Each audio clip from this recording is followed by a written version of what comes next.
So I was at my grandma's earlier today, which is always fun because you get such a wide range of political views being espoused by some of the oldest Brits that you'll ever come across in your entire life. And so we're just sat there, and Tour de France or something was on the TV. There's some kind of cycling thing going on, and we're just talking about that, making small talk, like, oh, where's that? Oh, that looks nice. Oh, doesn't it look like this?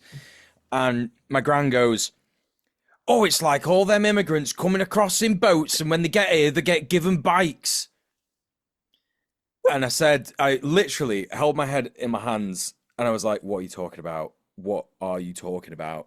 And she goes, well, they get given bikes, and they get to go around on bikes. And I said, Gran, where have you heard this? And she goes, I don't know. I said, are you talking about Deliveroo drivers? And she went, oh, yeah, that's it. And I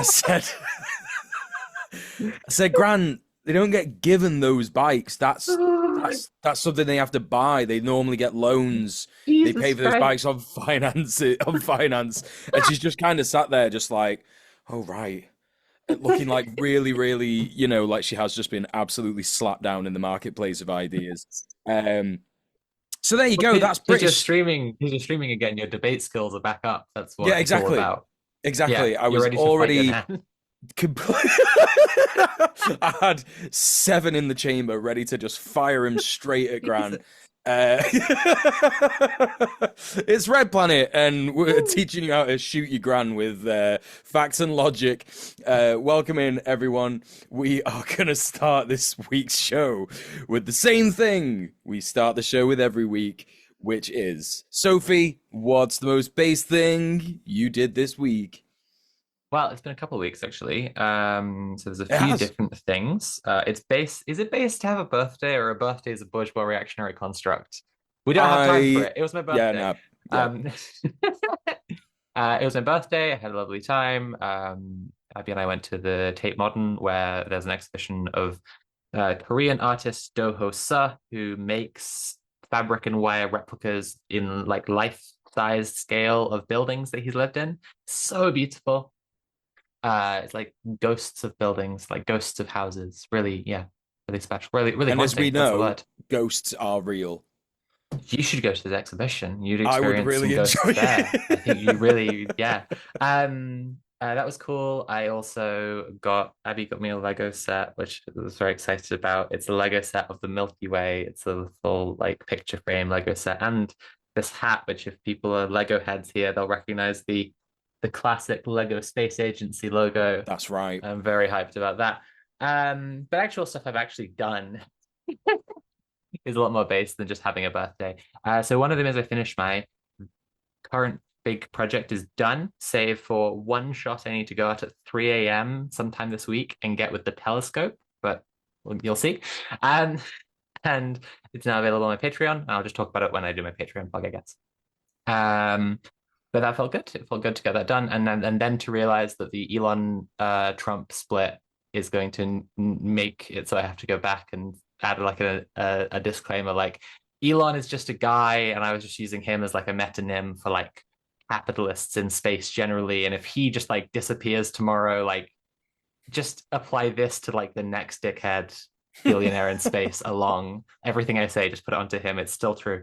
And we had a big coalition meeting, which was really cool. It was a coalition meeting that we'd like planned, put a bunch of proposals to work into, and brought people together from various different orgs. It was really cool to have like Cop Watch people there, and Feminist Fight Back. That was sick. And a bunch of others. It's a big coalition, and we're going to be hopefully joining in. Well, I don't want to speak for the coalition, but one of the proposals was to join in on an action where people are going to try and mass lobby Parliament. Trans Solidarity Alliance has information for this action that you can read up on, and it's just like it's evoking a right you have to go into Westminster and just demand to speak to your MP right now, basically. Dope. And we're hopefully beginning to start planning assemblies, but we'll see how that goes. And that's all I'm going to say for now. Mule, what was the most base thing you did this week? Well, I'm not gonna lie, I've had a pretty not-based week. All I've been doing is being online. I've just been posting, I've been streaming. I guess, like you say, because I've been streaming again. I've been able to call out my nan, and I think that is the most base thing that I've done this week is calling out my nan. Audience, Um, take careful note how being online makes the most revolutionary among us believe that calling out your nan is the most revolutionary action they could be doing instead. Pay close attention to what the bourgeois are doing to us here. Yeah, yeah, for real. No, yeah, no, I've genuinely not really not done anything. I think that there was something that I did last week. I can't quite remember. No, didn't. No, over the last couple of weeks, I've not really done anything. I've just been streaming. But yeah, I'm trying to get back into streaming, so that's a thing. I'm trying to look after myself, and I'm trying to build up my content again, and try and establish a presence. And I guess like I've pushed myself to do that thing. My content is not necessarily the same content that you'll see online. It's Red Planet style content where I'm like, hey, this thing that you're seeing online is fucked. By the way, this is what you do about it. Which is what I try and do with all my videos. So I guess it's the little tiny bit based, but nowhere near as based as I've been doing in the past. But if you are sick of DJ Mule's lack of basedness, we want to hear from you. If you have done something based, please get in contact with the show. Get in contact with us on Twitter, Instagram, and you can also get at us at based@redplanetshow.com. Include your name and pronouns with any kind of action that you've done. And if you're fine with us using your name and pronouns, include them. But if you're not, don't worry, we can anonymize you. But please get in touch with us and tell us what you've done because we love to hear what people, our viewers specifically, have done from listening to the show, what they've been inspired by, or even if you've not been inspired by listening to the show, you can tell us what you've been doing. But we are going to move on to the news right now. Soph is going to tell us about some wins. Absolutely. I love talking about Palestine action because it's almost always like some kind of win, even if they've just done an action and like, it didn't necessarily change the landscape of anything, but they did an action. That's its own win.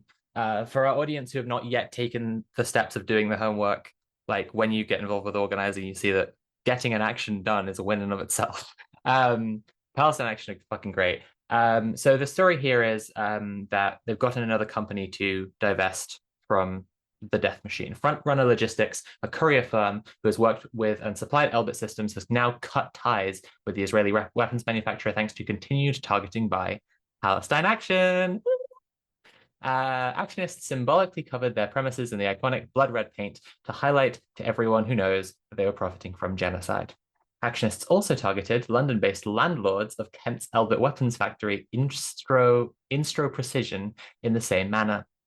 Mule, I don't know if you saw some of the response to this where people are being like, this is the perfect case of this is just anti-Semitism. And I was just like, as with every single part of this, when they've been saying attacking Israel is anti-Semitism, it's so glaringly anti-Semitic, obviously, right? Because to just associate, right? But like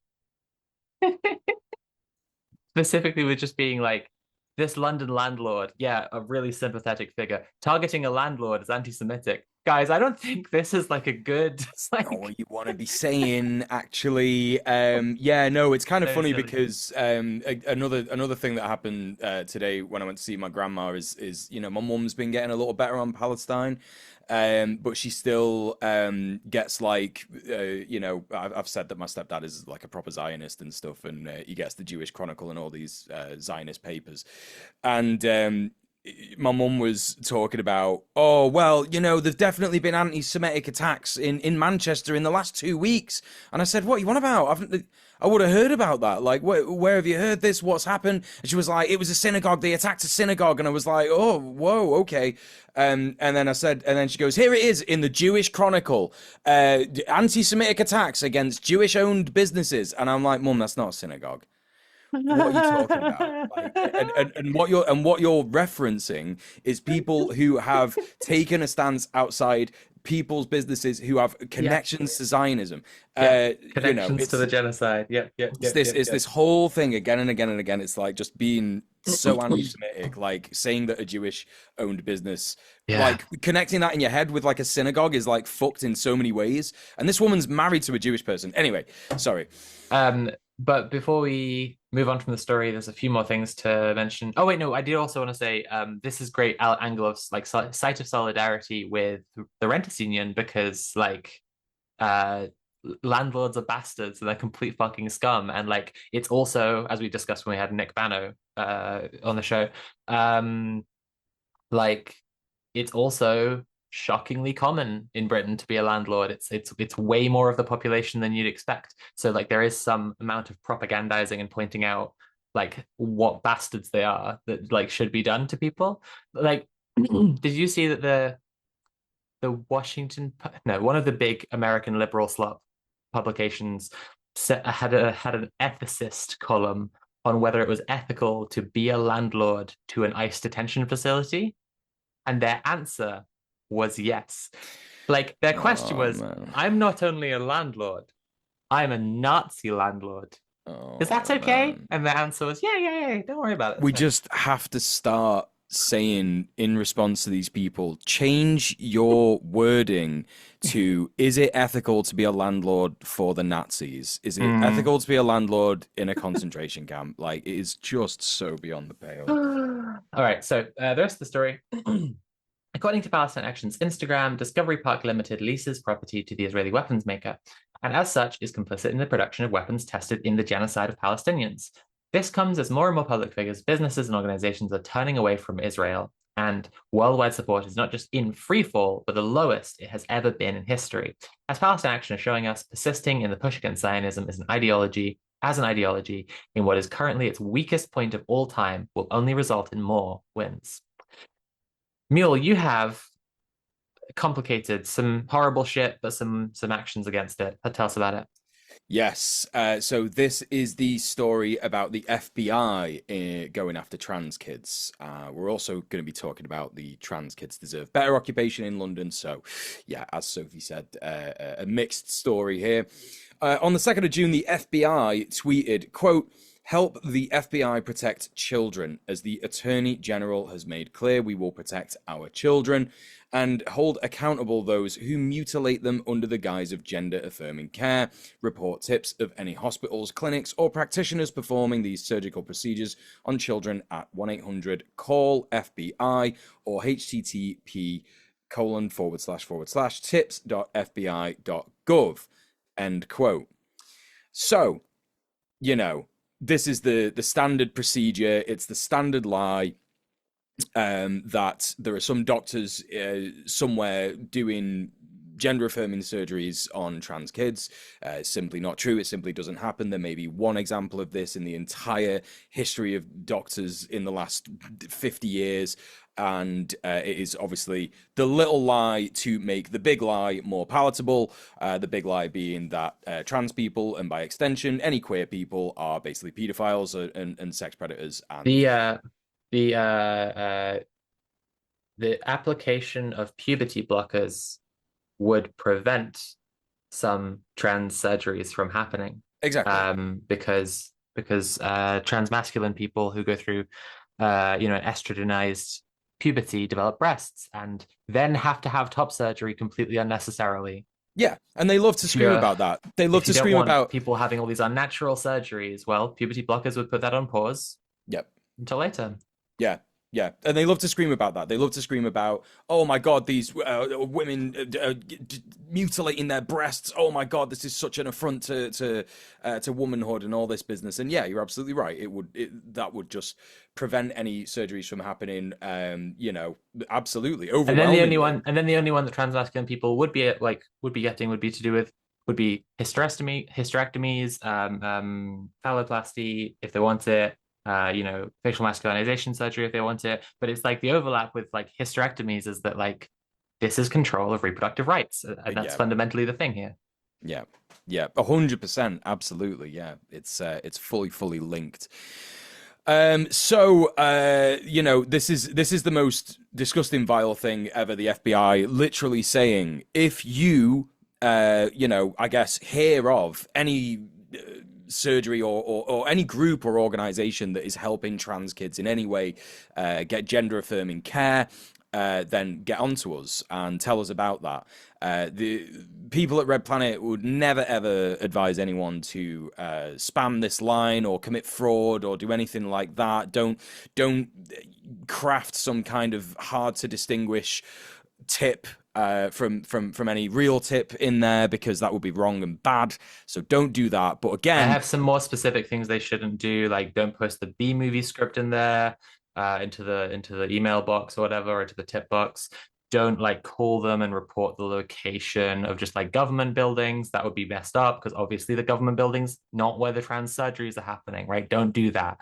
Waste of everyone's time. yeah, again, that website is http://tips.fbi.gov. Don't do anything there that's bad and wrong. Meanwhile, in the UK, trans kids have once again taken action in protest of the climate of anti-trans politics in an occupation of the offices of the EHRC. The occupation lasted for 4 days and included an arts evening to make protest signs, an open mic, and a community meal. Again, proving that trans kids are not in any way being manipulated by some kind of shadowy figure, some kind of like shadowy older cohort of queer people forcing them to do things. These trans kids have done these actions on their own. They've had support from older people, of course, in the queer community.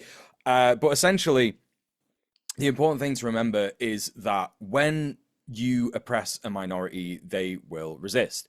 And they will continue to resist. We've passed the point of no return now for people having access to knowledge that trans people exist. If you transition and you have gender dysphoria, you will feel good and have a better life. And that is simply the reality of it. There is simply very little that any government can do to try and erase that information now that it is widespread, with the help of the internet, with the help of lots of organizations that want to support trans people. They simply will not erase trans people. Of course, I'm not trying to downplay the horrific times that trans people are going through all over the world right now, but particularly it's important to remember that trans kids are simply just going to now look for puberty blockers from places that they can get them, which will be against the law, and it may be harmful. It's far more harmful for them to do that than to actually try and get them through the government legally. But the government has made it so that they have to break the law or they die, because if trans people don't get their healthcare, they will die, just like anyone who doesn't get their healthcare. So important to remember that, and huge solidarity with all the people that trans kids deserve better. So, any further thoughts on this? Yeah, I mean, I guess just more of the same advice. Just like, if you're unable to get your healthcare the legal ways, like definitely don't go and get it in illegal ways. Law is the arbiter of morality, right? Don't go onto like sites where like bodybuilders go to get like testosterone illegally. Don't do that. That would be illegal and wrong.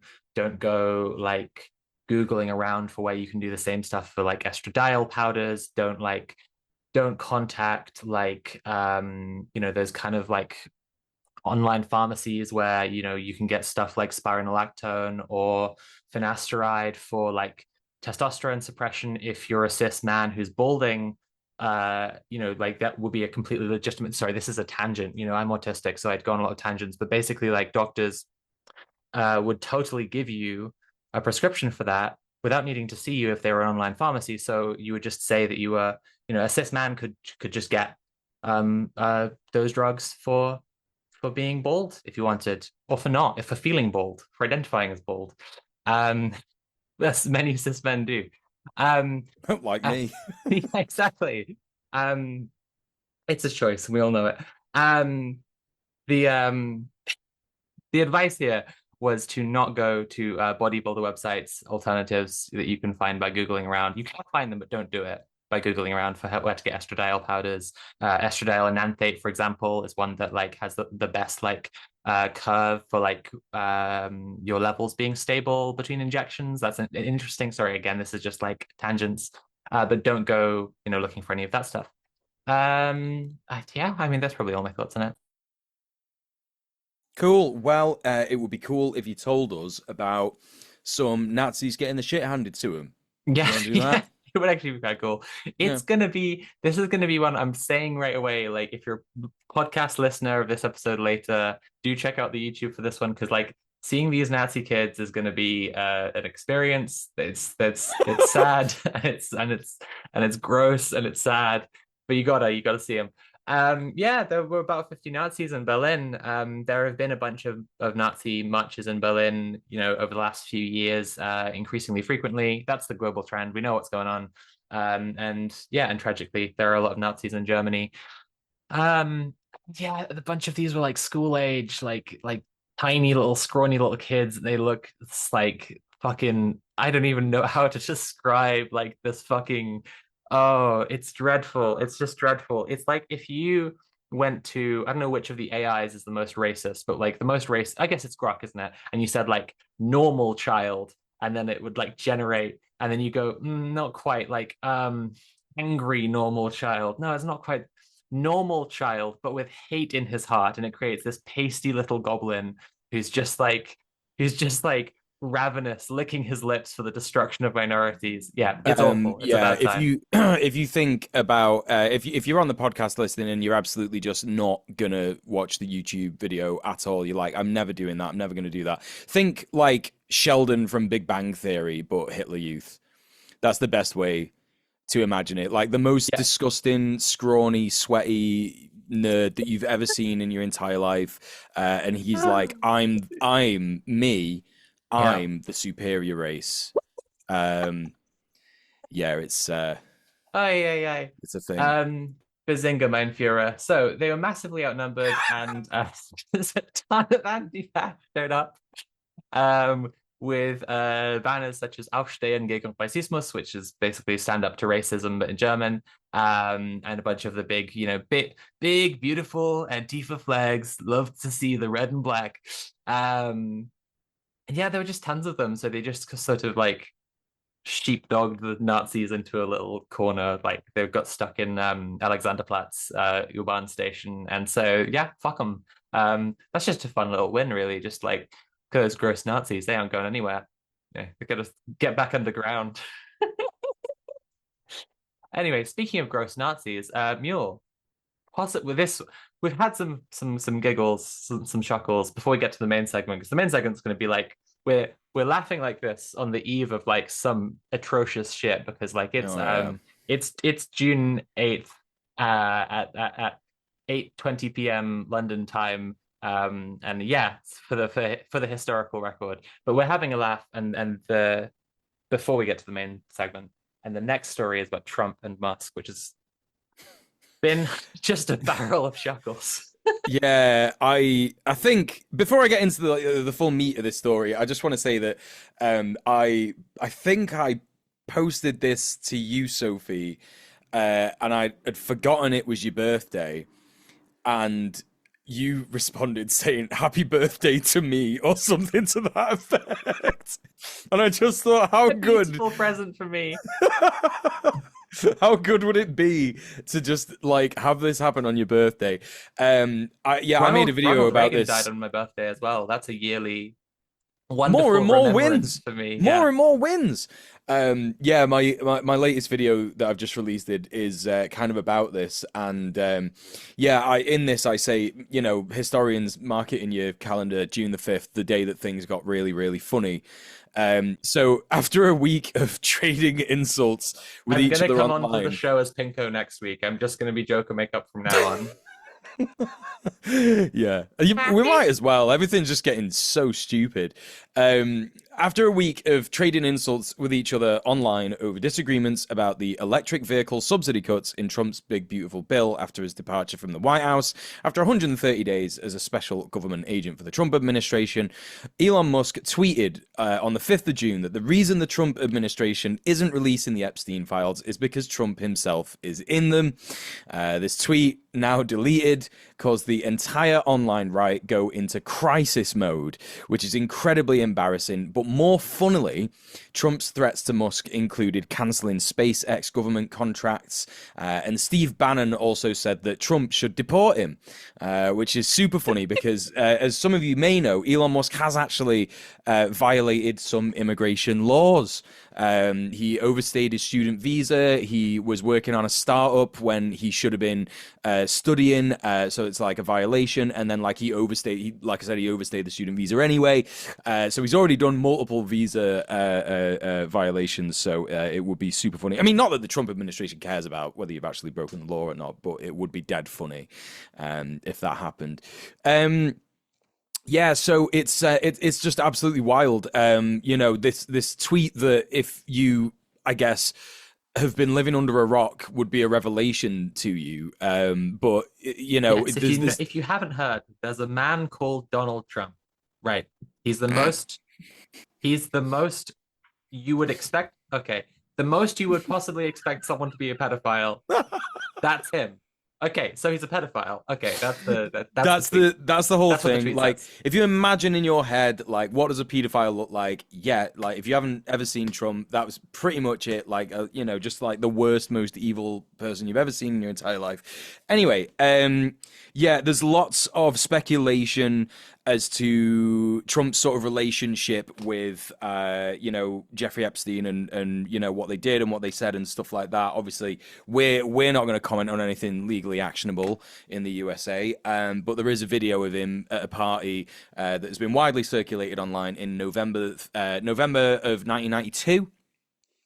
Which was when sort of the horrific Epstein's child sex abuse island stuff was going on. There's that guy on Twitter that I love to follow. Like, he always just says the most insane stuff, and sometimes it's really true. And he said the reason he's the reason that Trump is so cooked to Israel is because the Mossad has videos of him raping kids on Epstein's island. And I'm just like, you know what? That's funny. I would never allege anything so defamatory, but yeah, wouldn't it be funny if that was the case? Anyway, so that is the news. I guess since the spat, Trump has said that he and Elon will not be reconciling. Has threatened Musk not to donate to the Democrats. Which is quite funny because he's just absolutely desperate to just try and prevent any kind of opposition. He knows how important it is to have the world's richest man on his side. All politicians know this. And so I guess that's why it's funny and maybe even possible to consider the idea that he would actually possibly nationalize SpaceX, because if God, you it would be so funny. It would be so funny. think about it, it would make sense from Trump's perspective, because if you don't have the world's richest man on your side, what do? You make him less rich, and then another rich man can be on your side instead. Out with Elon, in with Bezos. That's how you do it. I wonder if I should have said this in my like Mars trilogy video, but like what I would love to see come out of the era of like attempts at capitalist space exploration is like the People's Space Agency. Like, there's just something that's like entirely run by like the working class, like, of the world. Like, it's a workers of the world organization, whatever. I just, that's what we need. And if It is. first nationalize SpaceX, but then globalize SpaceX to be everyone's. Yeah, I think on Musk saying that Trump is a pedophile again, I just want to say that, like, everyone's already said this thing, which is like, so you helped a guy to get elected, because he also tweeted this. He was like, I put millions and millions of dollars into helping Trump get elected, and everyone's like, well, when you knew that he was a pedophile, according to you, is what you're saying? And it's if it given that we all have seen the picture of Elon Musk with Ghislaine Maxwell, Musk's claim here is, I was on the pedophile island and I saw Donald Trump. That's it. That's it. What were you doing? Ketamine's a hell of a drug, Sophie. It makes you say things that you don't think about before you say them. Well, they send Grok into space on the SpaceX unmanned crew, and it's all okay. And then they realize Elon Musk is up there, and the representative from SpaceX says, "This is the one thing we didn't want to happen because Oh, Grok is after all only like 3 years old." So that's right. That's right. Oh Jesus. So in other news around the US kind of centric crap that's going on, obviously we'll get into the more intense and prevalent stuff in the main segment of the show. But there's also been more news about Palantir being further entrenched in the US government, with the Trump administration reportedly spending more than $130 million on Palantir with new and existing contracts. And Peter Thiel's Nightmare Villain Company is slated to begin work on a new $795 million deal with the US Defense Department. This has been reported to be a move to centralize the USA's medical data, not specifically the defense contract, but the previous one, the previous ones, which is fucked for a lot of reasons. Palantir is also trying to get all of the data of UK NHS data. And also this, I'm pretty sure this is happening in other countries in Europe as well. This is a company that is literally named after an evil tool that is used by an evil wizard in a fantasy book, and everyone's just like, yeah, this is fine and normal. yeah, it's just like in terms of branding and mental image, everyone hears Palantir and sees like, zooming through the orb to like the Eye of Sauron looking at you, right? Like Yep, surely, yep, yep. surely even Peter Thiel understands that he's saying he's Sauron. Wild. Well, I imagine, right, this is actually how I imagine Peter Thiel thinks. He is probably doing that sort of centrist, stupid ideology, which is like, well, a gun's just a tool. And you can use a tool in the way it's supposed to be used, i.e., by shooting the bad guy. And if you shoot the bad guy, then you're the good guy. But what he fails to remember is that all that is subjective. And that's actually the thing that is presented in The Lord of the Rings about why the Palantir is bad. The Palantir is bad because you cannot control actually whether you're the bad guy or the good guy when you have it, because you immediately expose yourself to bad vibes. And I imagine he's trying to do some kind of centrist nonsense in there. But anyway, there's the USA update. Sophie, why don't you tell us a little bit about this terrorist attack on the Israel march happened a couple of weeks ago? Yeah, 100%. So this was in Boulder, Colorado. So it's still a US story, to be clear, but it involves an Egyptian national, Solomon. Basically, this guy threw Molotovs at a march that was like, it was a Zio march, but it was like focused on the hostages, which is obviously like, still a central Zio thing, and like the Israeli government has killed a ton of the hostages, and we've always known this. But yeah, it was just an attack against this march, and I believe several people, multiple people were burned. Police and FBI said initially they're saying 5, then 8 people, and they raised it to 12. Just seems like, I don't know, I wouldn't call it helpful, but like, yeah, just like an expression of the continued rage at Israel, I guess, in the world. But just not really tactical to anything. It's super important to remember that in the video footage of this attack, the guy is shirtless, he is slurring his words, he is possibly drunk, possibly high. Maybe he's just high off the petrol fumes that he's made from his homemade petrol bombs.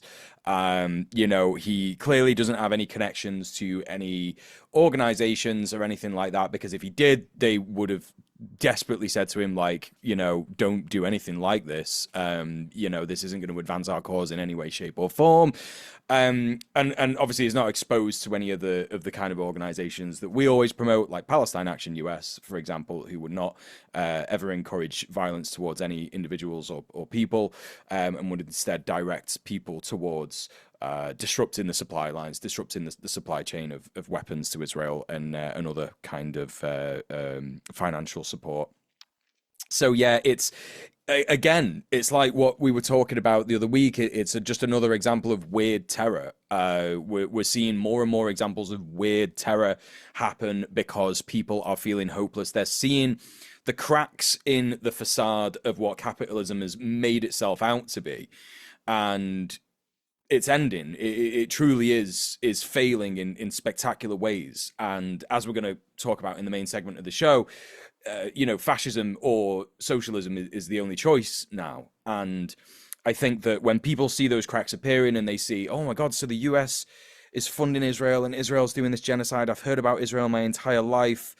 This guy's an Egyptian national, I think, and so in Egypt, everybody knows about Israel, of course, because Israel is a belligerent and in the region, and he's going to have put two and two together and gone, shit, my taxes are going towards this. It's like, people are having the response that Aaron Bushnell had, but in the wrong way. And Without the again, I would say that understanding, yeah. Aaron Bushnell, also responded in the wrong way, but I guess at least it wasn't. We have to understand what is tactical from this point onwards, because the Yeah, spectacular politics is not doing anything for anyone. It just exactly. has to be actions that achieve things if you're doing things. And that's why organizing in a large structure is the number one best thing people can be doing Yeah, in this yeah, kind of issue. 1000%. Yeah. So, did you have anything else to say on that?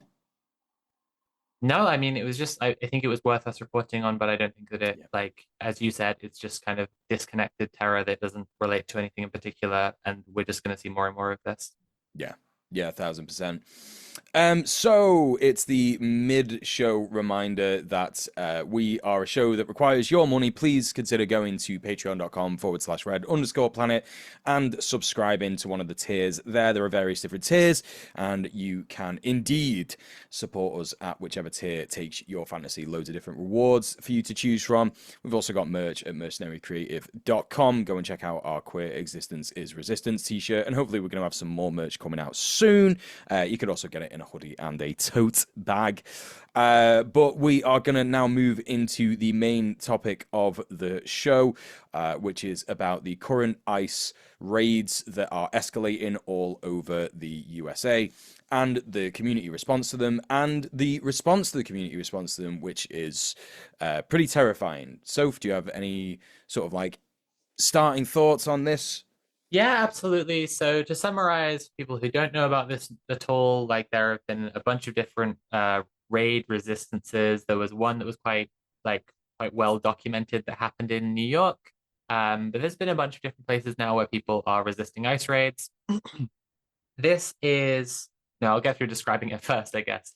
Last night in LA, at a Home Depot, there was a raid which immediately turned into this massive community effort to repel and stop ICE. They got completely cornered into, I believe, a federal building. We'll get more into the details. We have various different sources to pick through. They arrested a lot of protesters, but also got ran out of town a bunch and stuck in place a whole bunch. And the current situation is that Trump is federalizing the National Guard, which is supposed to go through the governor and Gavin. And Trump called him Gavin Newscum, and now I can't get that out of my head. And he's done that thing again where he just has the best, he just gets people spot on with laser focused zingers, and it's just fuck, I don't want to be quoting Trump, but he is scum though. Anyway, he's bypassed the California governor and is using the National Guard, and there's apparently going to be no cap on the amount of troops that can be deployed there. Some people are saying this is martial law in all but name. Yeah, so that's the summary. My opening thoughts would be, we have been saying for ages, ever since there was the immigration raid resistance in Glasgow, and we put out a call for, does anyone know about this? And then the guy who was under the van messaged me and was like, I follow you and I'm the van guy. Get me on the show. Ever since then, we've been asking the question over and over again, what would this look like for the US? And Yes. and now we're beginning to see it, and it's quite interesting in that it is a lot more violent. because they're doing a lot more horrible shit to people they're taking, and because they're a fucking Nazi paramilitary. Um, but it's not so far been violence in terms of Americans have guns, which is where we as British people always go to when we have these conversations. Americans have guns, so Americans will come out with their guns and shoot the cops with their guns. Instead, it's taken a lot more of a Malmist form. In the Andreas Malm in How to Blow Up a Pipeline said that with the criminalization of protest uh, and the worsening material conditions, you're going to see a lot more people who were not preparing the whole time to go fight the government, but suddenly like have nothing to lose and are just furious. And what they're going to do in in the Imperial Core, which is largely this sort of sanitized baby space, it's like the people from Wall-E on the floaty chairs, right? That's what our lives like. Like, let's be real. Um, and so they're going to be like picking up bits of construction material and stuff that's lying around and shopping trolleys. And they're going to be building barricades out of street stuff. And this is like, he was writing at a time when this had already happened plenty in preceding decades, but he was also pointing out that this is definitely the form this is going to take in like an increasing commonplace rapidity. So I think like it's been interesting to see a lot of that manifest. And like Malm was not where my head was at, because like obviously so many people have been talking civil war for years and years now, that I was like, pretty bought into that imagery. And then yeah, so what we saw in LA last night was much more like Malm's thing so far. So one example, like a couple of examples, they did literally build a barricade out of shopping trolleys, which is a bad move, by the way. Like if you wanted to stop a large vehicle getting through, uh, legally, or like a large vehicle that you own and you're playing car tag with your friend, like you would build a barricade out of heavier things. Like, if you had a full dumpster that you tipped over, right, it's going to do a couple of things. Firstly, it's going to spill garbage onto the street, which will create like unsafe conditions for driving around anyway. And also it's going to be quite full, hard to get past. But well, ideally you want like a multi-layered structure. If you have access to construction materials that are, nearby in whatever way, just the sturdiest shit you can possibly find. You've got to think about, the ramming power of a large motor vehicle, and then just build around that premise. I want if you're playing car tag. Yes. I want to suggest a sort of structure of how we talk about this, if that's okay. Sure. Should we go through like each of the resistances that we've mentioned so far? So the New York one, the Minneapolis one, and then the LA one, and sort of talk about the escalations, what we've seen, and stuff like that. The one that I've got the most info on is the Minneapolis one. I don't know if you know anything about the New York one. Just a little, which was that like people ran ice out of their neighborhood, basically. It's the long and the short of it. It wasn't as big as Minneapolis or LA, right? And that's all I think I have to say about it right now. It was just a lot of like demoralized looking ice guys, shocked that everyone hates them so much, and then getting run out of the neighborhood. I think that's probably. You can tell me about Minneapolis. Yeah, go ahead. Yeah, no, absolutely. I've been while I've been making my video, I've been watching a lot of reporting on the Minneapolis one. Unfortunately, through the YouTube channel of just one of the most disgusting right-wing content creators that you could ever see. Well, he's like a young guy. He's like 22. I can't even remember his name. I think his name is like Tucker or something. Like or Skeeter or like I don't know, just like one of these really annoying kid American like loser middle class white guy piece of shit. But so he went out to the Minneapolis raid. Like basically his entire commentary was like, "ICE are here. This is an ICE raid." And then like he wouldn't say anything and just like try and film protesters' face and then be like, "The cops just pushed this guy. He's pushing back, even though he's breaking the law. He's pushing back." And then. But he's like so out of his depth because he doesn't understand that all of these people responding are like the community and they don't want this to happen because in his ideological pure brain, which is literally just like an echo chamber on Twitter that Elon Musk has created for him, he's like, why would anyone ever not be okay with this? I don't understand what's going on. He thinks he's pointing out like the Antifa far left activists. Exactly. He doesn't understand he's just surrounded by people who don't want this to happen. Exactly. Like literally just normal people. Like unfortunately for them, a lot of them weren't covering their face. And the unfortunate reality for that is that this guy was filming and trying to expose these people and get them sacked from their jobs or maybe targeted by the feds or whatever, which is really, really nasty stuff. But actually, what that did was it made him unable to comment on the fact that anyone will be covering their face. So he couldn't say these are all Antifa ultras. You know, he could only really say that these were just normal people. But he didn't ever really use that word. But anyway, in this video, you could quite clearly see what's happened. The feds descended upon a restaurant. They tried to, when they saw the community pushback, this really interesting thing happened. They tried to say people in there were dealing drugs.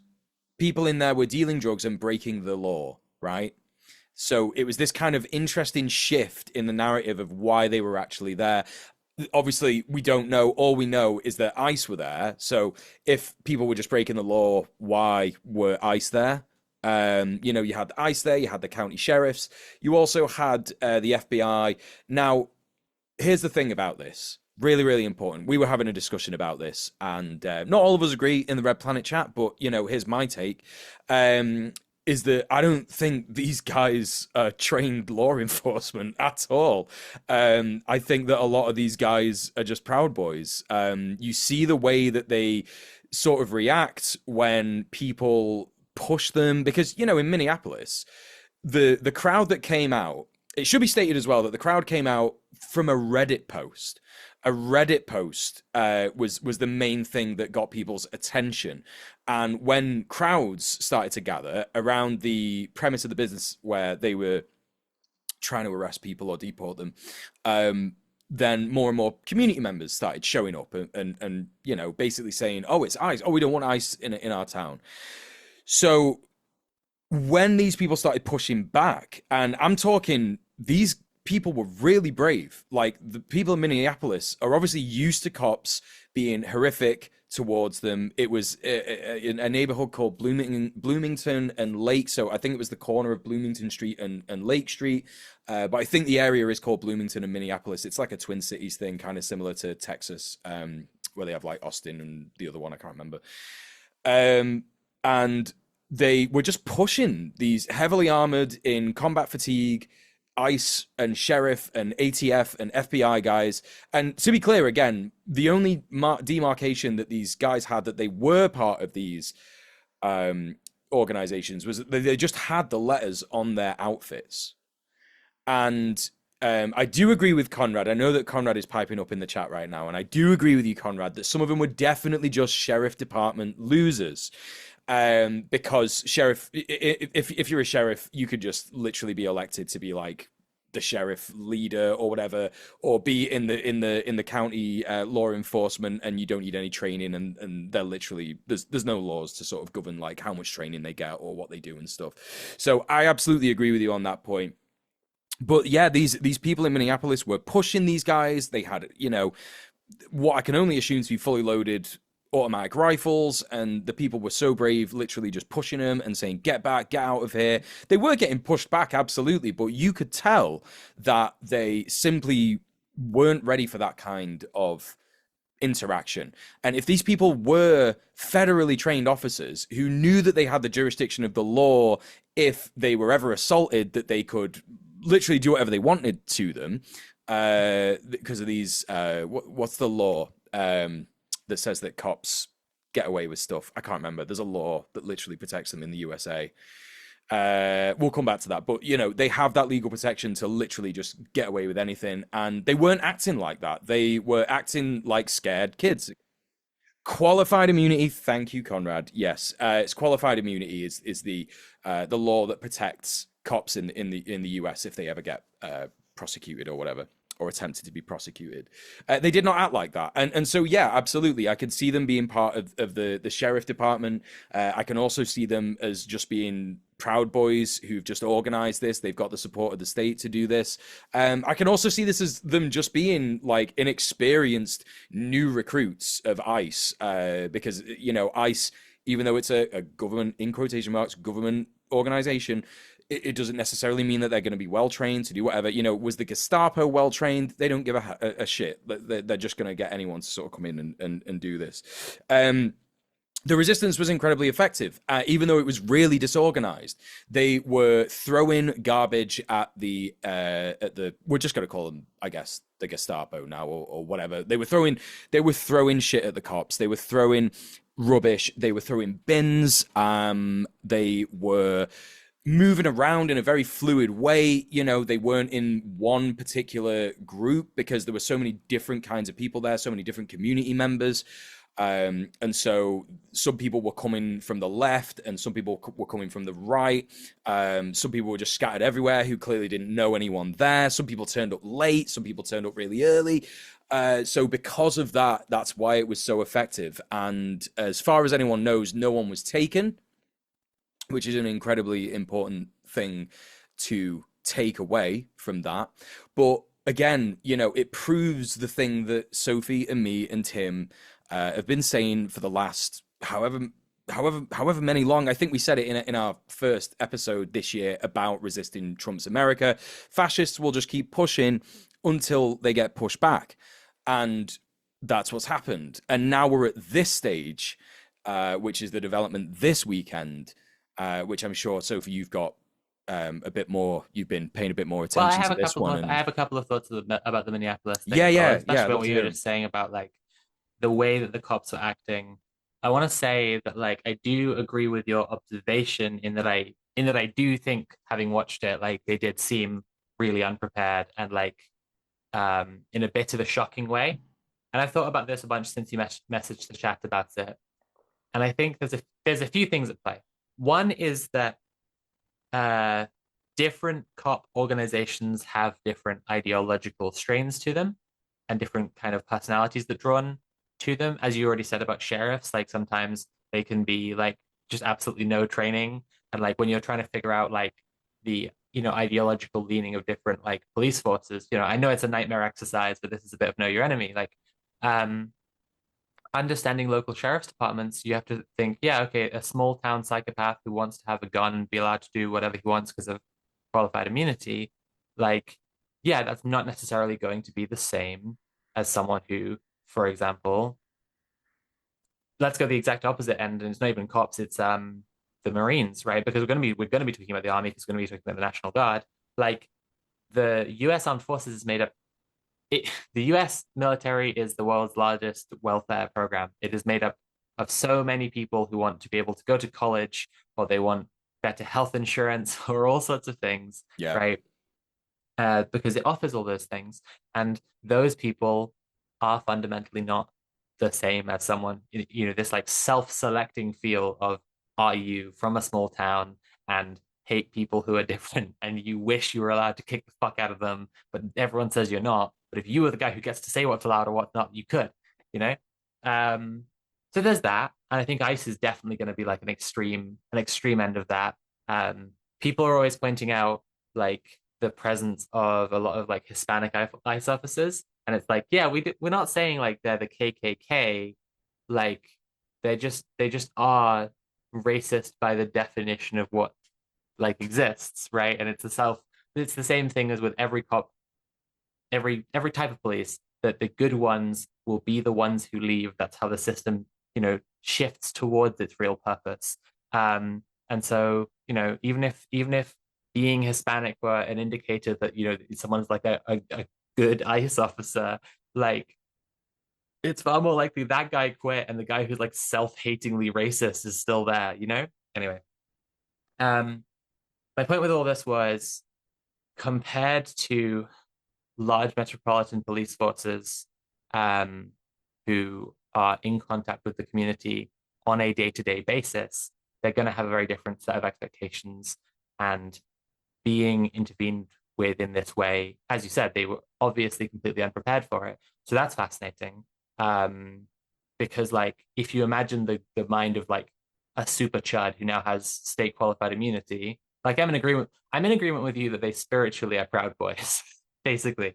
Um, Yeah. I agree with Mule's theory via Ghost. Like, the ghost of a Proud Boy was inhabiting every ICE officer, This is whether it. it was the body of a Proud Boy as well or not. Now That's you're getting that's it. not, I haven't seen their Now you're getting it. identifying tattoos and features and dental records. Um, but their names and addresses are out there. So I uh think you imagine guys like that, the confrontation they're expecting is for Antifa as an organized block of scrawny little college kids with baseball bats to show up, and they are ready to murder the fuck out of Antifa. And when the community shows up throwing garbage on them, they it immediately shatters the silent majority idea. It immediately shatters the idea that like most people are good, normal, hardworking Americans, and they hate these immigrants and they want you to take them away. It immediately is not the kind of thing they were preparing for, right? Yeah, I think that's gonna be a continual edge that we have, the working class on the cops here, is that like their imagination of what resistance is going to look like is always going to be based on a boogeyman in right-wing media culture, and what resistance looks like is going to be up to us. So we'll always have the element of surprise. Do I have anything else to say about it? Nah, not really. I think anything else I was going to say about it would keep for the LA discussion, which is a fucking big one. Yeah, yeah. I'd like to, I guess, launch it off by pointing out that the president of California's largest union was arrested as part of the LA ICE riots. I mean, as far as I know, he was just there observing the riot. That's what all the reporting about it is saying. I was saying to my girlfriend, the unions need to organize a general strike as soon as possible, because we've just been having a chat all day about like what it's going to mean that the military is being, like the National Guard is being federalized and brought in over the head of the governor. And, like the classic question for people who have not necessarily thought the blow by blow through of there being another American Civil War is the biggest factor is, will the military split? Because if it were to come to war, it's whether there are people turning, troops turning on their officers and turning on the officer class and self-organizing and refusing command of the fascist government. That's the biggest thing. But we're having that conversation, and I was like, okay, we're ignoring the economic side of this.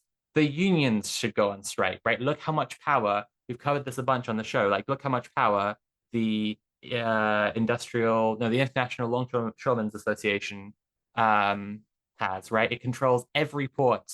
Like, I think it's like half the ports in the country. It's like the whole East Coast. When they did their strike, it was like crippling the economy instantaneously. If they did, if just they went on strike in response to this stuff and were like, we're not okay with what ICE is doing, we're not okay with like martial law coming down in California and all this shit, like it's always important to pull your head out of doomer stuff by rejecting like the fascist world. Like, and here when I say world, I mean like the process of worlding. Like ontologists like Heidegger talk about like how a world is constructed. I'm talking about like fascists in their mindset. They have like characters and narratives in a world. And, we as leftists do as well. Like everyone has a big fight, but then at the end, it's revealed that the bad guy was just like really insecure and going through some tough stuff. So everyone hugs and then everything's okay. Right. Like fascists also have like narratives that, and like the dominance through physical combat is like one of the tools, one of the narratives, one of the, almost characters of their world. And like, yeah, the union, right? Like fucking, we need to think about the unions, because like the unions could do a general strike. And then I was saying that, and then I read the news that the president of the largest union in California was arrested. I can't imagine that union is, like broadly not in favor of going on a mass strike against this shit now. Like I don't know.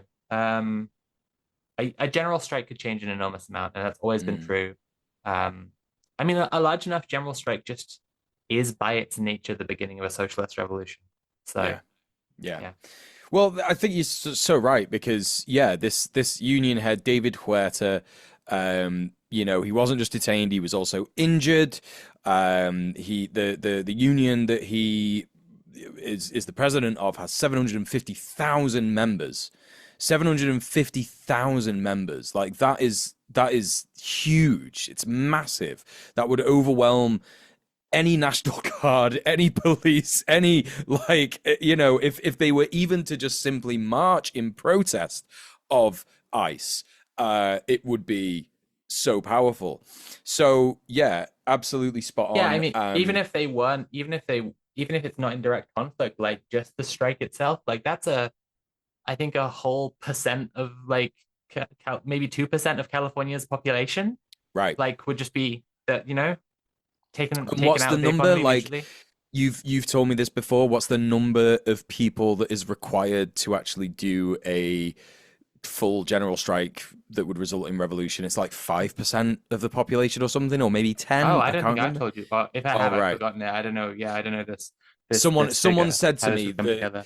the amount of people who took part in the October Revolution in the Soviet Union was actually like only 5% of the population or something. Um, so yeah, it's important to remember that like we only need to convince a certain amount of people Well, actually. that's my exactly my point when I'm saying about the International Longshoremen's Association is that Yes. its particular unions, especially, just are holding the whole bag, the whole entire bag, because like in order for all business in the United States to work, things have to move in and out of it. To work at all, like how much of a travesty tariffs were, right? Like, yeah. Yes. Well, back in the day, people will remember historically in LA, there have been multiple instances of huge resistance to capital, huge resistance to systems, huge resistance to cop fascism. There was the Battle of Los Angeles, and there was also I can't remember if the Rodney King riots happened in LA. But yeah, historically, LA has this huge resistance to stuff like this, just like Minneapolis. Actually, Minneapolis, was the center of the George Floyd uprising, and this all started pretty, I guess, low key 2 days ago in Los Angeles when basically, yeah, this ICE raid happened. It was sort of brought to people's attention across social media, where basically the ICE went to a place, 940 Town Avenue is the place that they went to, and they locked the doors and held employees inside. Now, this has kind of been disputed, and people are saying that the employees locked the doors or people outside were preventing them from being opened. But that's how things escalated and ended up being anyway, because so many people turned up that they just couldn't take anyone from this place. That's kind of when things went a little bit spare, and yeah, like we were just reporting, that's when David Huerta got detained, and a bunch of other people I think have been arrested as well. But then the riot police, the FBI riot police, and the LAPD got involved, but there was such a huge resistance. There's a lot of riot porn out there of it that you can see. Mm. There's loads of videos on Twitter. There's loads of videos on Instagram. There's loads of videos on Blue Sky. So if you want to, I guess, see some of those, you can check out People's City Council Los Angeles on Blue Yeah, Sky. there's been a lot of commentary on all the Unraveled. footage. I think that like this is such a clear moment where the most far right, like social media commentators trying to pass themselves off as relatively normal guys look completely unhinged to actual normal people, whereas the most left wing, okay, Andy No, right, is probably a good example of like he's a fucking Nazi. We all know he's a Nazi. Fuck you, Andy. You're a fucking Nazi scumbag. Um, who tries to pass himself off as a normal guy, while like doxing people, while giving kill lists to Atomwaffen, while all this shit, but just like tries to pretend like. And he was reporting on stuff. He was like, this Antifa guy is trying to simp for a woman and gets distracted, so he gets owned by the police. And it was just like in the video, you clearly watch a man trying to help a woman who is not armed or wearing like good protection to like get to safety, and then get brutally tackled and brutalized by like fascist thugs. And meanwhile, if you have like the most left-wing commentators pretending to be normal people, you know, us basically, right? Like the like while pretending to be normal people, actually being the most like anarcho-Leninist custom ideology, you know, Linux of communism ass dialectical materialists trying to pretend like we're normal. The stuff we all say about this is like those guys are fascists. They're fascist like state thugs. And anyone watching the footage is gonna go, yep, yep, Yeah, yeah. yep. You don't have to do a lot of work to convince people at all about this. And you know, it's such an easy one in general. If someone doesn't know about this, they're going to be like, well, what are they arresting people for? Or they're there illegally. It's like, well, no, there's no evidence whatsoever to support that they're even looking at people's papers properly.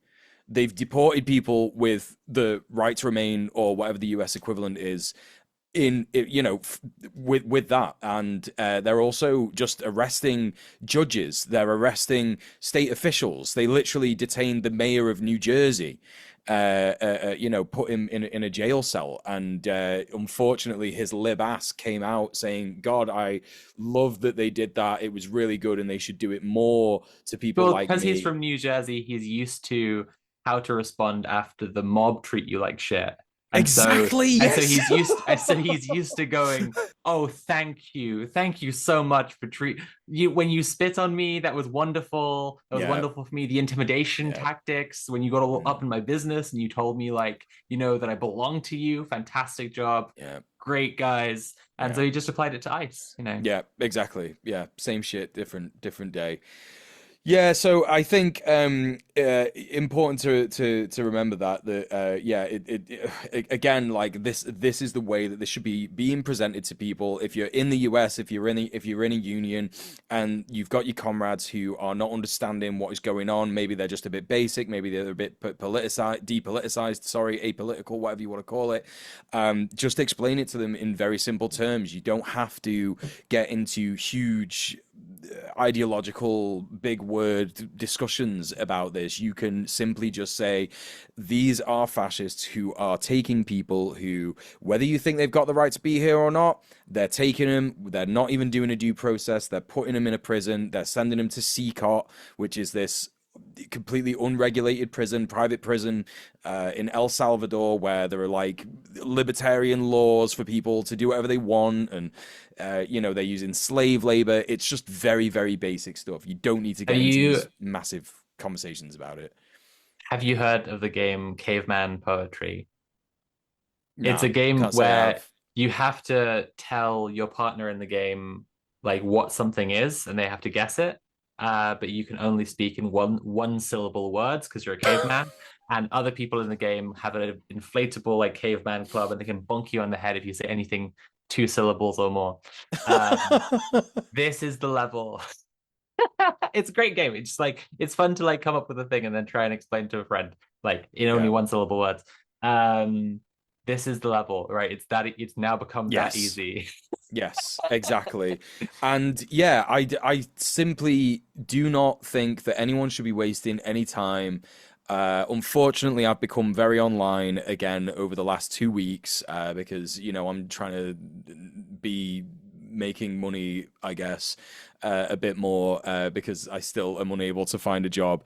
And it's very likely that I'm on some kind of big illegal blacklist because I spoke out against the genocide in Gaza that I guess is going to come out in a couple of years. And hopefully I'm going to be able to sue for a lot of money.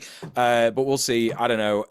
But, you know, what I'm trying to say is that you will see people online who will say things like, I don't think that people should be doing this. I think that people should be getting into immigration law and doing things properly. And it's really bad to be punching the police and stuff like that. Like, fuck, don't even have a conversation with those idiots. It's a waste of time.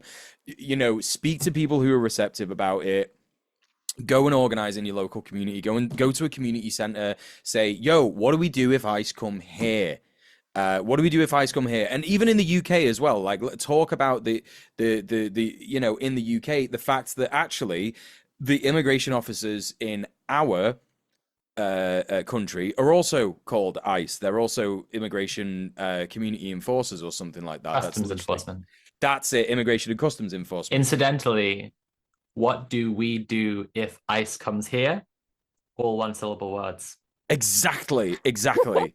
That's crazy how that's the No, case. but speaking of like people and their like unhelpful reactions to this stuff, I probably want to dedicate a significant amount of time to talking about Doomers right now and how doomerism spreads, because like doomerism is not always going to be identifiable as like the guy, like the Wojak who's all wrinkled and smoking a cigarette, right? Like it's not going to literally be a guy saying to you like uh Soren Kierkegaard says that despair is sin, and like that everything in life is doomed, or all beauty is an illusion, all hope is folly. Like that's not what the doomer is going to say to you.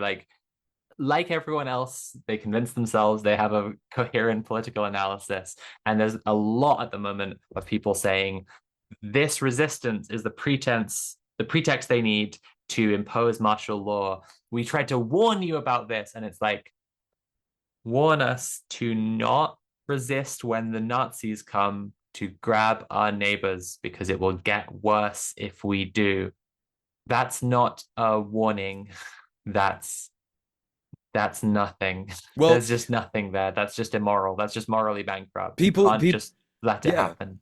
People online have been calling it victim blaming, Mm, yeah. which is a pretty accurate way to describe it, because you are basically saying, because people in the local community stood up, as you said, to not let their neighbors be taken, and they got punched or hurt or whatever. You're saying like, well, this is what we told you. You shouldn't do that. It's like, oh, hang on a minute. You're going to tell a woman to not wear a dress, otherwise she'll be raped. Like, because that's exactly the same.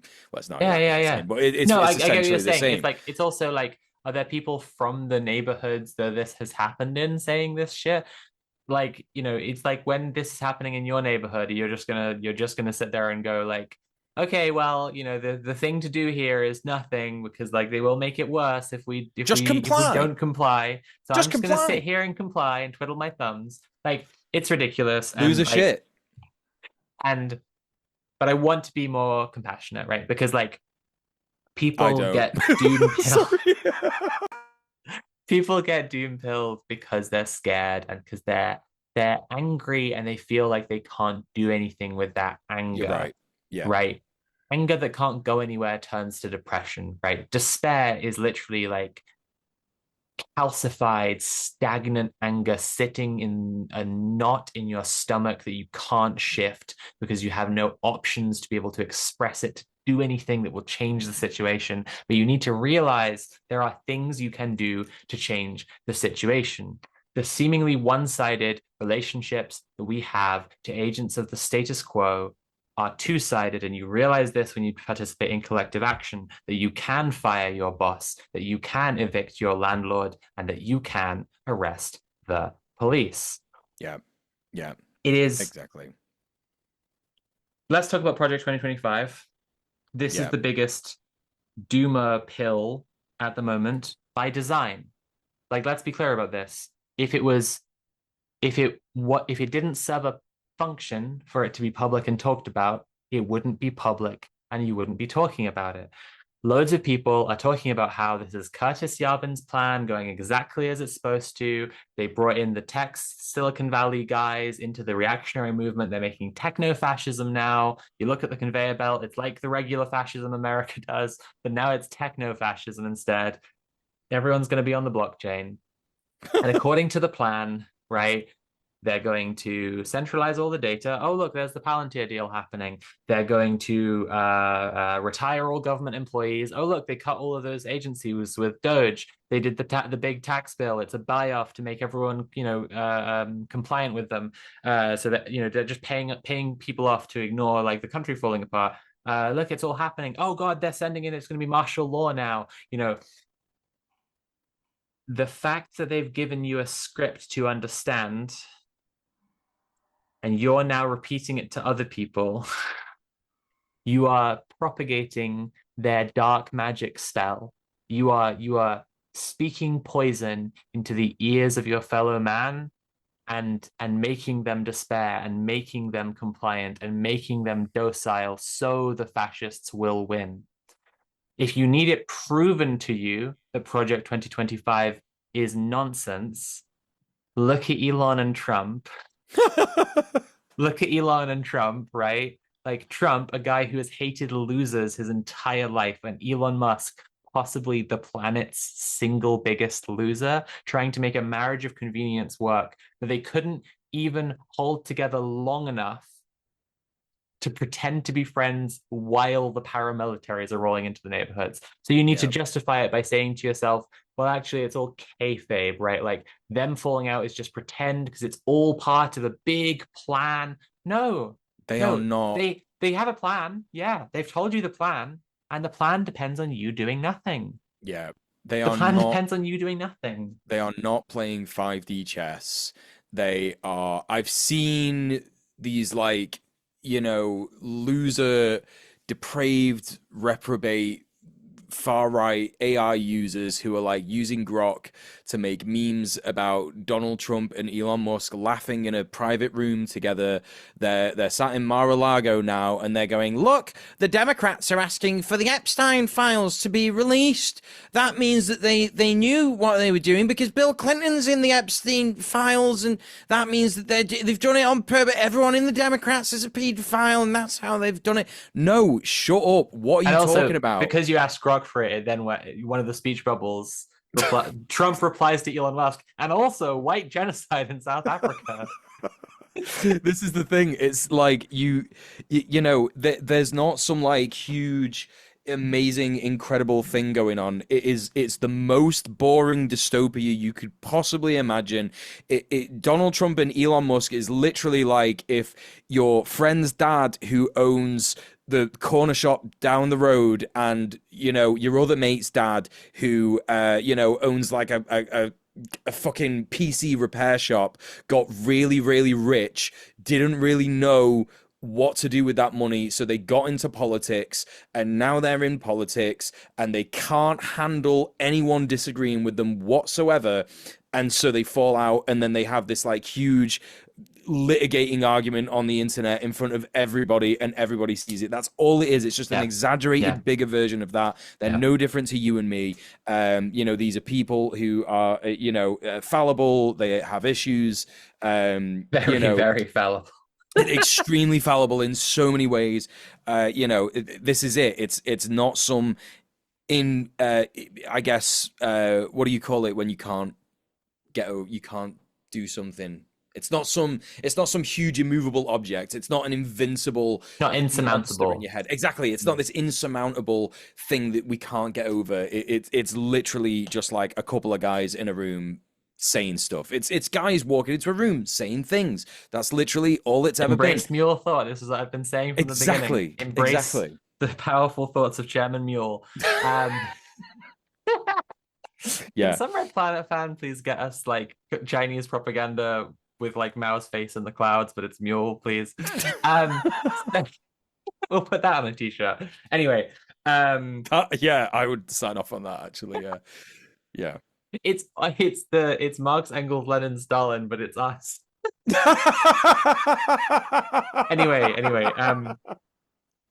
look, if you're a pessimist and you need to have faith in something here, have faith in the incompetency of the most observably stupid people you've ever seen in history, right? Yeah. These are dumb guys. Like I remember during the first Trump presidency, someone asking Matt on Chapo Trap House how he knows what's going to be happening. Why is he such an oracle at Delphi? And he was just like, I close my eyes and I just ask, what is the stupidest thing that would happen now? And then I tweet it and then it happens.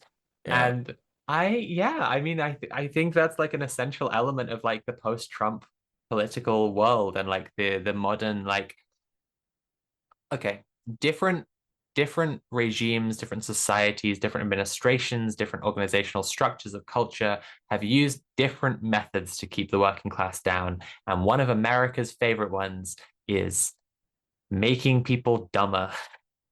It loves to undereducate the proletariat. It's why conspiracism like has been identified from the beginning of political conspiracy writing, Richard Hofstadter's essay, The Paranoid Style in American Politics. There has never been this much conspiracy thinking in the world because there have never been this many people who have like a superficial attachment to things they could like have a profound informed interest in and no access to higher education whatsoever, Yeah. and therefore they need to invent. Look at the ufology community, right? Look at like this is like so many conspiracy spaces. Why are these wellness hippies getting into QAnon? Because they believe a bunch of crank shit about the body. Because they Yeah. believe a bunch of crank shit about the body, and obviously leads to conspiracism.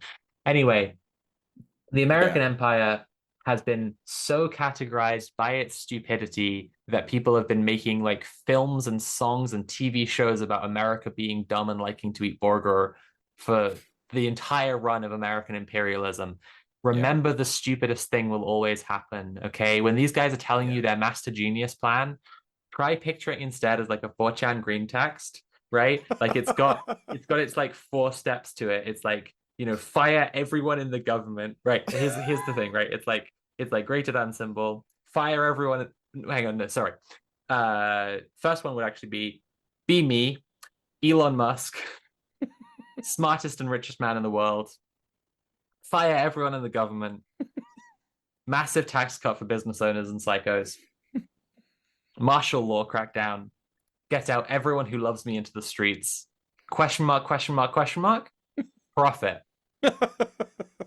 That's Project Yeah. 2025, right? Yeah. Somehow, these steps are going to create the techno fascist dystopia where no one has any choice but to go on their phone and press the button that gives you the app to fucking, I don't know, like access a friend for rental, like just like Yeah. to pay 9.99 to subscribe to your friend Dave. Like I people hate their phones and they're going to fucking throw them away because people Yeah. hate their phones. These guys can't see a possibility that their techno dystopia will stop working because people will just log off Yeah. because they think they can make logging off impossible. Yeah. It's not gonna work and it's not gonna happen. We spoke about it briefly when I can't remember when we spoke about it. We on one of the episodes in this year, we've spoken about this idea that we're moving out of capitalism. It's techno feudalism. It's like no, it's not. Like these are just more neoliberal crank buzzwords to try and make you think that like something is changing and Yeah, like it's it's a like new version of why is capitalism. Wisecrack Jared. I know you're a huge fan of all of my work. So listen, you have correctly read from the ledger of like what the American empire says it's going to do now. Like you correctly read like the direction it's trying to steer in, but it's not practicable on any level. That's not reality. Like it's the Chinese century. Welcome to the Chinese century, everyone. Yeah, Yeah, shit's gonna that's be simply really it. fucking dark and messy in the US. We've already Yeah. said about this episode being recorded on like a precipice. Mm, There are a ton of reports that there are going to be ice raids today in a bunch of American cities. yeah. And we're gonna see, basically. Yeah. Yeah. I think that leads us on nicely to the point that there was that reporting a little while ago that like the national police services and National Guard, all that stuff, said of the George Floyd riots, we could not possibly have handled that if it was more spread out. If it was, we Yes. have the people to contain 100,000 people in one place, but not 10,000 people in 10 places. And if there were Exactly. just more of them happening, we would have been fucked. And like, there's been a lot of reporting on how these services were like strained to absolute breaking point in those riots. So, And also, you've got the unpredictability of the National Guard. I can't remember where Trump said the National Guard was going to come from because the National Guard in California, the governor was like, "You're not doing that. You're not using our National Guard." And then he said, "Well, I don't know. We'll get it from somewhere else." And he said he was going to get it from Texas or something. I don't know. But now it's like, no. Now we're going to nationalize the National Guard somehow. We're going to federalize it, and we're going to do all this stuff. You've got the unpredictability of the people who are enlisted in the National Guard. Like, what are their politics? What are they doing? Is this part of the overall United States military? If it's part of the overall United States military, again, you're going to have people like Aaron Bushnell in there, who's literally a working class person who just needed money to survive, to live. Struggle for one of the leftist streamers on Twitch, used to be known as Left Flank Vets, Marcus, literally told us he joined the United States military because one night after his shitty bar job, his tire went and he couldn't afford to fix it. And he was like, damn, everyone in my family joined the military, so I should join the military. Now he's a fucking communist revolutionary. Like, that's his entire content. This is the thing. And, if Trump is going to like force these National Guard people who have been sedentary military assets for the last, I don't know, however long. When was the last time the National Guard did anything? I don't know. At some point in the last, I guess, 10 years or something. Probably George Floyd, actually. Yeah, the George Floyd uprisings. I think that's the last time. And is now saying, right, you're going to go and do this really unpopular thing. You have to do this really unpopular thing, and you could very well be the catalyst for the new American Civil War. How are they going to react? So I think this brings us back to the clash ideologically between local police forces and ICE and the military, because I forgot that guy's name. Is it Dave Grossman? It's something fitting in that he's, a little goblin. Trains. Now I feel like that's a comedian. Anyway, Dave something trains American cops to be ready to kill at all times, right? Like nervous system all the way activated, shallow breathing only, clenched jaw, arched back, blame yourself for everything, pull the trigger, bam, bam, bam. Like, just the opposite of like mental health advice.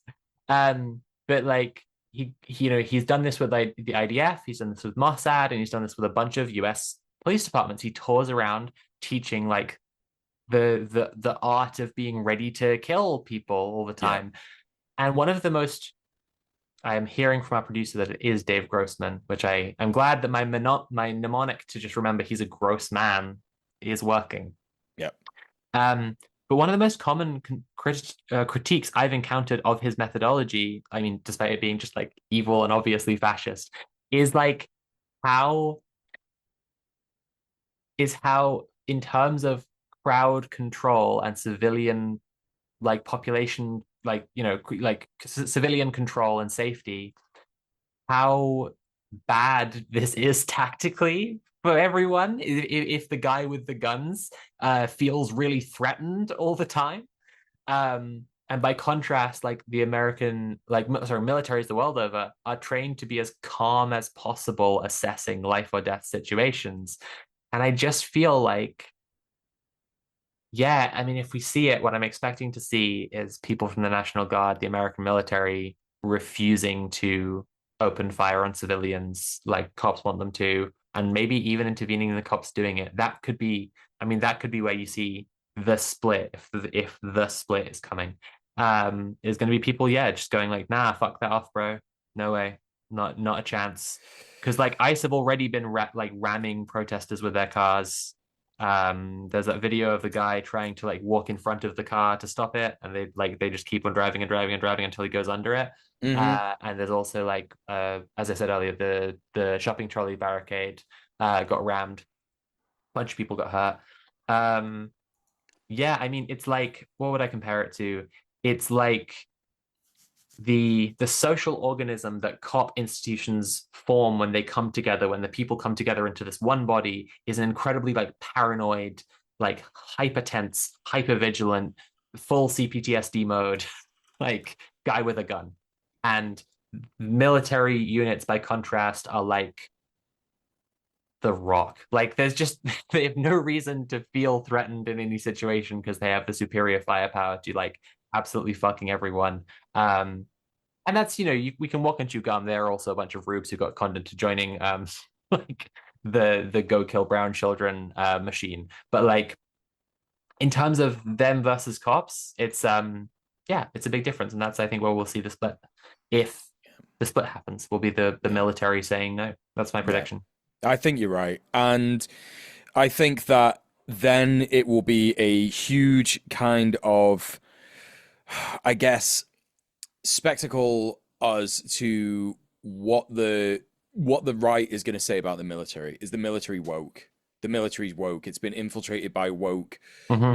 China somehow. And then, there's no way in which this rhetoric happens where it isn't implied that America is a baby and cannot protect itself. It can't protect itself from communist Chinese propaganda. It can't protect itself from any kind of woke infiltration or DEI. Yeah. Trump needs to do more to fight DEI, but how? How can you do more to fight DEI when you try to get the National Guard to do what you want, but you can't because woke is just too strong. Woke has won in that scenario. Woke has literally won, and all you've got to fall back on is fascist militias.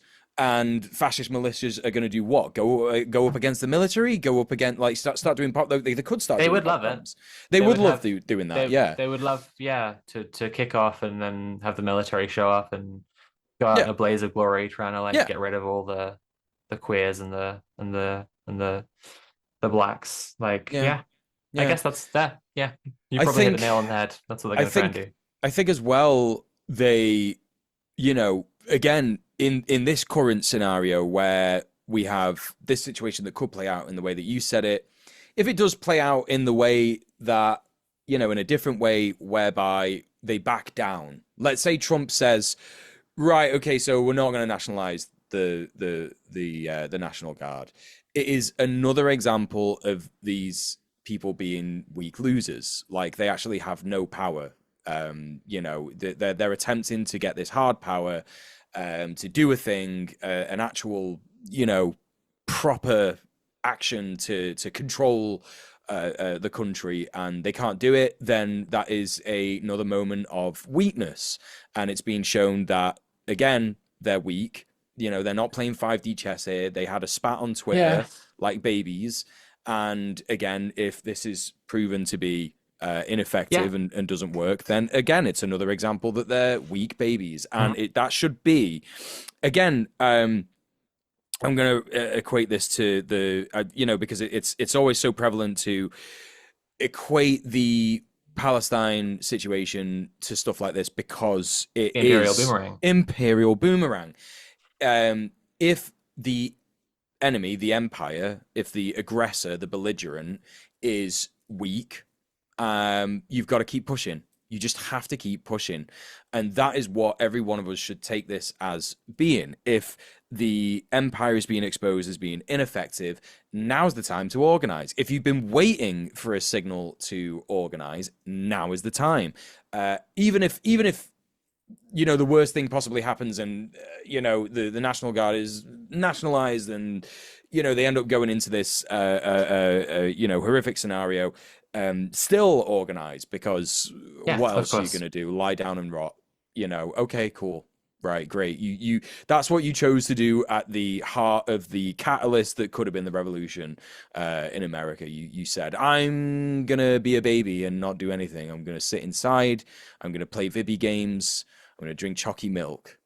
I am gonna Um, drink Chucky Milk and I am gonna play Vibi games, but that's because it's happening in like over an ocean from me. And I definitely, I definitely would be black blocking up and getting the fuck out there to like kick the fuck out of a bus stop for fun, just do some mindless vandalism. I just hate society, man. I just want to burn it all. I'm just a classic anarchist, just want to tear it all down. Don't want to build anything, don't care about beauty or truth. But I think but I think that when we've been saying Trump hates losers, it's important to understand what we mean by that is that he contains a powerful, powerful, hard-coded instinct to disavow people who don't bring him results and pretend he never knew them and it never had anything to do with them.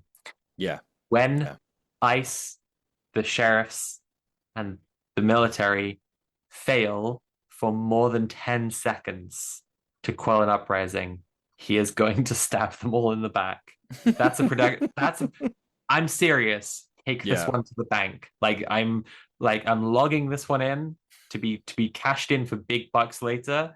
Trump tweeting catty fucking diva ass shit about the military being too woke, being captured by DEI, like Mule Yeah. said, about the sheriff's department being lazy and like Losers. They're all losers. they're all soft, they're all terrorists. Even maybe they're just working with the terror. Well, Everyone's a terrorist. We've been everything's saying this. terrorist. Everything's computer. Everything's terrorist. We've had some good predictions so far about how this all would start falling apart. If you go back and listen to our Patreon bonus episode about Elon Musk and why it's fun and maybe good actually to laugh at him. We were saying there very clearly this is how things would break down. Yeah. Um, Next week is there's probably going to be some fucking news. But Yes. I reckon this might be it for this week. We very much could have a guest next week Mhm. because I've been speaking to someone, but no Oh, promises, but it could be a really cool guest. yeah, we got a few Um, leads going on as well, so we'll see. But there will probably be but we some will news to report next week. we will certainly, I reckon there's nothing wrong with us focusing on news developments about this.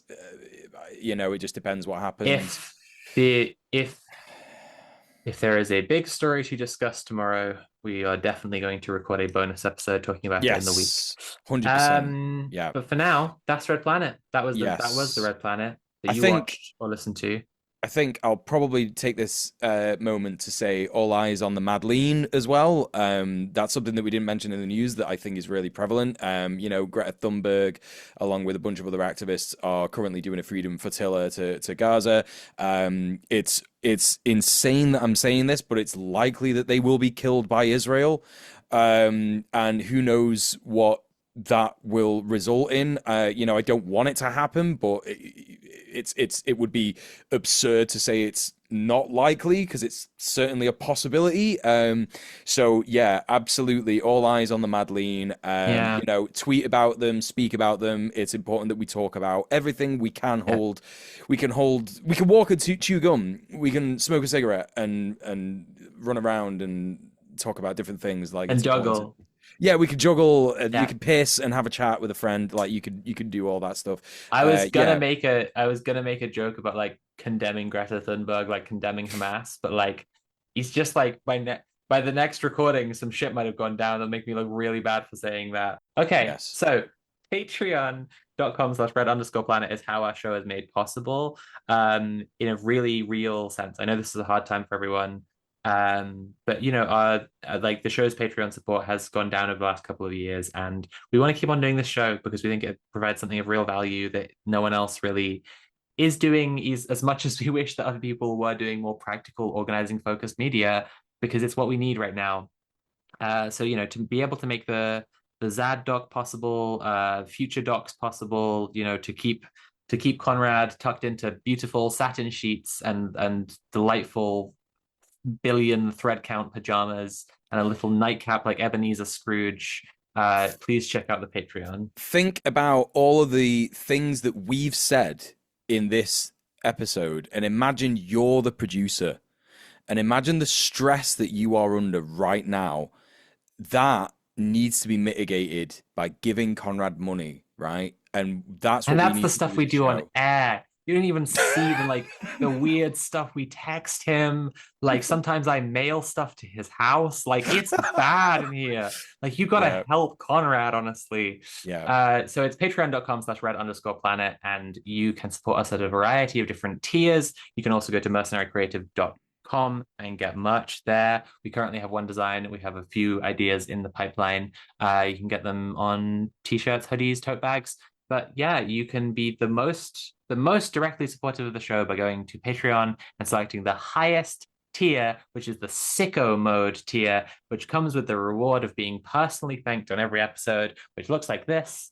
Risk Inverse, thank you for being our sicko. Thank you.